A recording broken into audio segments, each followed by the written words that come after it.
Well, joining us, though, somebody who has no interest in that in studio. He's the quarterback of West Virginia, Geno Smith, a Heisman candidate. So we're happy to talk to you, man. And here's the thing. You destroyed Clemson last year in the Orange Bowl. Put up 70, could have put up 100. You're MVP of it. How does the way last season and the way it ended help you get ready for the start of this year? Well, first of all, it does tremendous for our recruiting.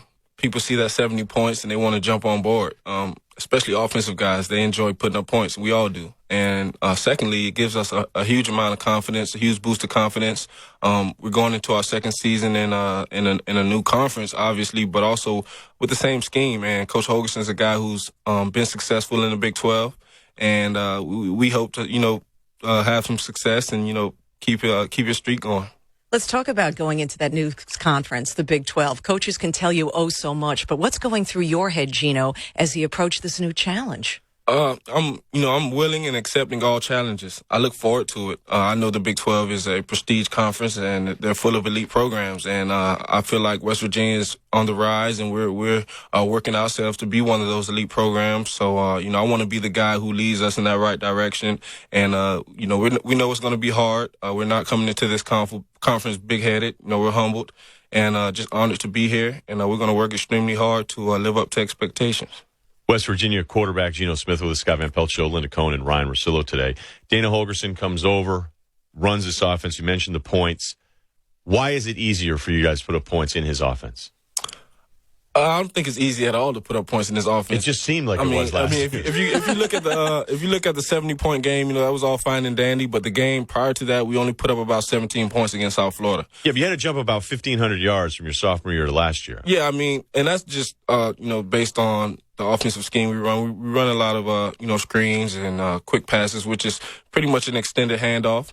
And, so that kind of pads the stats a little bit. But overall, I think, last season was tough. I think we did a great job adjusting to a new coaching staff as well as a new system. And, it was some ups and downs. But overall, we made, tremendous progress. It's funny you say last season was tough. All you did was shatter records, for West Virginia.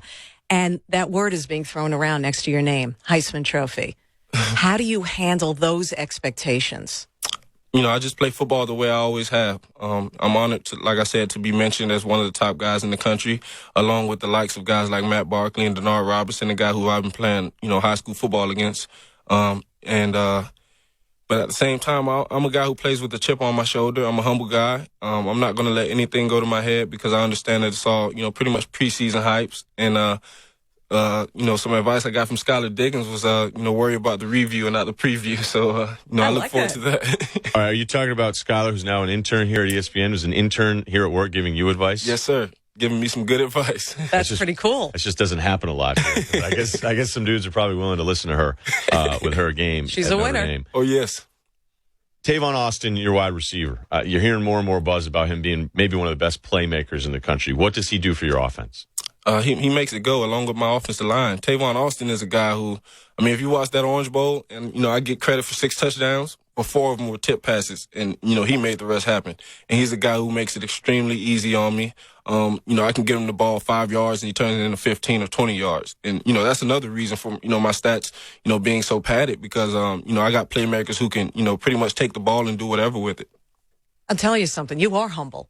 Your stats, you just said, are padded, and you're giving other people credit, which is a fantastic quality.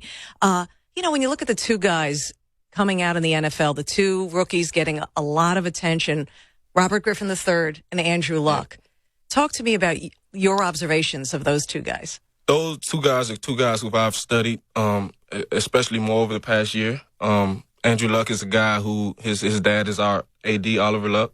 Andrew is a guy who, I think is going to do well in the NFL. He has, great balance. He's solid. He's a heady player, very cerebral.